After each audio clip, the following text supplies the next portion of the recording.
મમ્મીજી.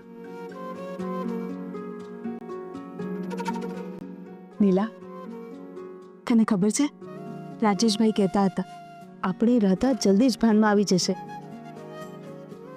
ભગવાનનો આભાર તો મમ્મીજી, હું એ જ દિવસની રાહ જોઉં છું કે રાધા સાચી થઈને જલ્દી ઘરે પાછી આવી જાય.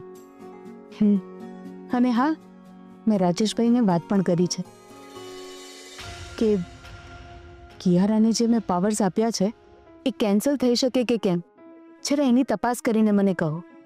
એવું થાય ને તો બહુ સારું, બધા જ પ્રોબ્લેમ સોલ્વ થઈ જશે.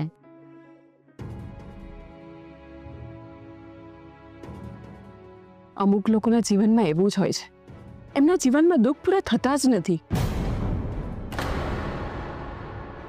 તો કોની વાત કરે છે મિતા? હું તો એ તો મારી સ્કૂલની ફ્રેન્ડ છે ને એની. ભગવાને એને બધું જ આપ્યું છે, પૈસા, માલ, મિલકત બધું જ, પણ એના જીવનમાં શાંતિ જ નથી. કેમ? એવું તે શું થયું છે? અરે શું કહું નીલા, એની એકની એક દીકરીના લગ્ન એને ગમતા છોકરા સાથે કરાવી આપ્યા, પણ હવે છોકરો કશું જ કમાતો નથી. જ્યારે હોય ત્યારે સાસરીમાં જ પડ્યો પાથરો રહે છે. 4 ટાઈમ મસ્ત મજાનું મફતનું ખાવાનું મળે છે, એટલે એને શું ચિંતા હોય? આ તો જમાઈ છે ને એટલે પરિવારવાળા કંઈ બોલતા નથી, પણ હવે તો એણે હદ વટાવી નાખી. કેમ? એવું તે શું થયું છે? અરે અત્યાર સુધી ઘરમાં એકલો રહેતો હતો, પણ હવે એ છોકરો આખા પરિવાર સાથે ઘરમાં રહેવા આવી ગયો છે.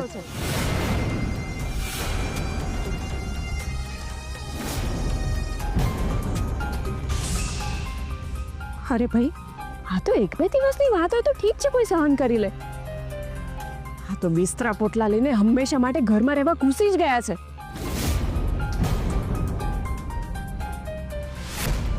અરે એ ભાઈ, કોઈની પર્સનલ લાઈફ જેવું હોય કે નહીં? ઉર્મિલાબેન, તમે જ કહો, આ શું યોગ્ય કહેવાય?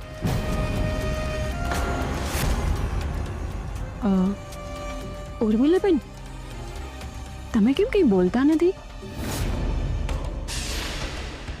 ઓહ,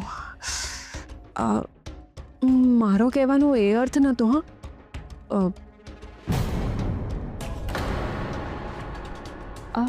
આ વાત સાથે તમારી કોઈ લેવા દેવા જ નથી. આ તો તમારું જ ઘર છે.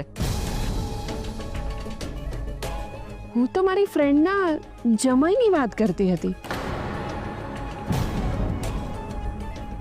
તે છતાંય તમને ખોટું લાગ્યું હોય તો મને માફ કરજો. હા, નો, ઇટ્સ ઓકે.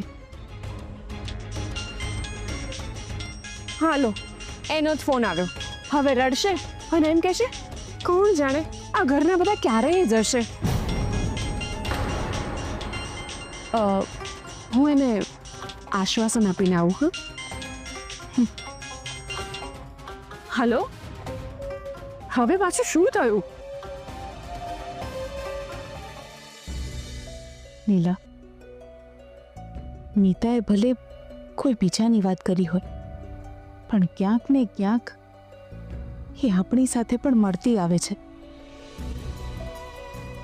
એટલે જ કહે છે ને કે ઝૂંપડું તો ઝૂંપડું, પણ પોતાનું ઘર એ પોતાનું ઘર હોય છે. આ માણસ પાસે એકવાર પૈસો ના હોય ને તો ચાલે, એ પાણી પીને પણ જીવી શકે છે. કમસે કમ કોઈ આવીને આવી રીતે સંભળાવી તો ના જાય. હા મમ્મીજી, તમારી ભાવનાને હું સમજી શકું છું, પણ તમે રાજેશ અંકલને વાત કરી છે ને? મને ખાતરી છે કે કિયારાને આપેલા પાવર્સને કેન્સલ કરવા માટે કંઈક તો જરૂર કરશે. હા નીલા, જો એવું થઈ જાય તો બહુ સારું. મારા મન પર જે અપરાધી ભાવનો દોષ છે એ થોડો હળવો થઈ જશે. એવું જ થશે મમ્મીજી. ચાલો હવે હું તમને જમવાનું પીરસી દઉં, તમે જમી લો. ના, બધાને આવી જવા દે, આપણે બધા સાથે જ જમીશું. ઠીક છે.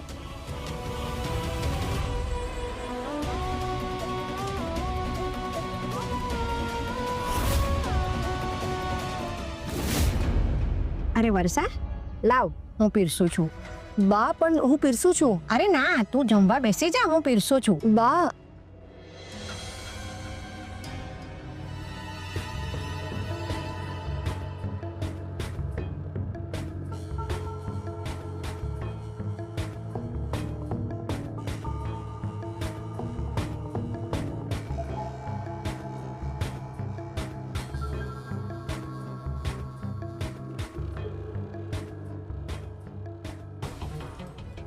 હવે બા વર્ષાબેન, આજે તો સરસ જમવાનું બનાવ્યું છે ને? અરે વર્ષાએ તો ખાલી બનાવ્યું જ છે, પણ છે ને મેં એની બાજુમાં ઊભા રહી અને એને છે ને બતાવ્યું કે કઈ રસોઈમાં કેટલું મીઠું નાખવું, કેટલું મરચું નાખવું, કેટલો મસાલો કયો નાખવાનો, આવું બધું જ મેં એને સમજાવ્યું. હે ને વર્ષા?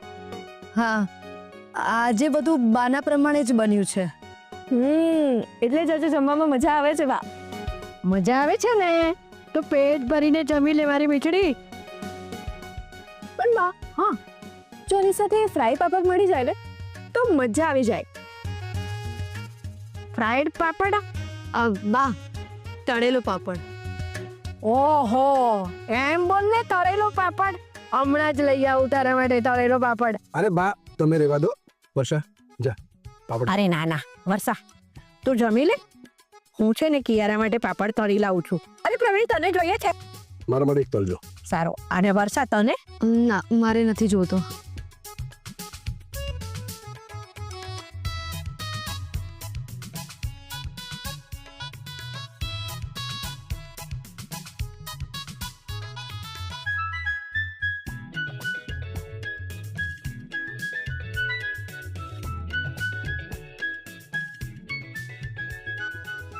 અરે વર્ષા, હા અરે આ પાપડ ક્યાં છે?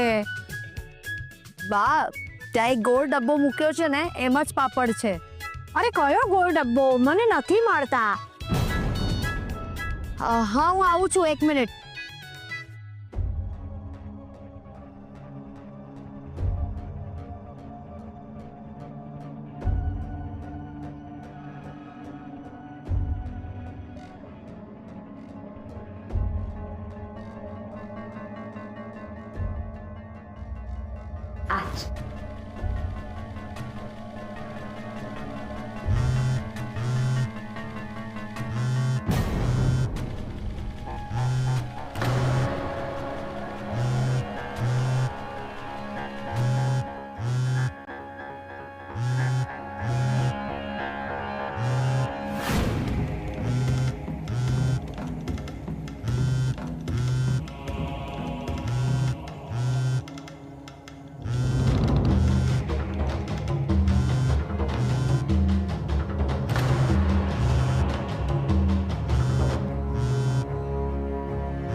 પપ્પા, આ ધનંજય કોણ છે?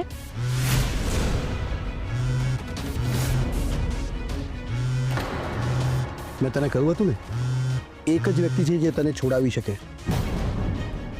એ આ છે, ધનંજય, વર્ષાનો પતિ. તને છોડાવવા માટે હું આની સાથે જ વાત કરવાનો હતો. ઓ, એટલે ધનંજય વર્ષાબેનનો હસબન્ડ છે.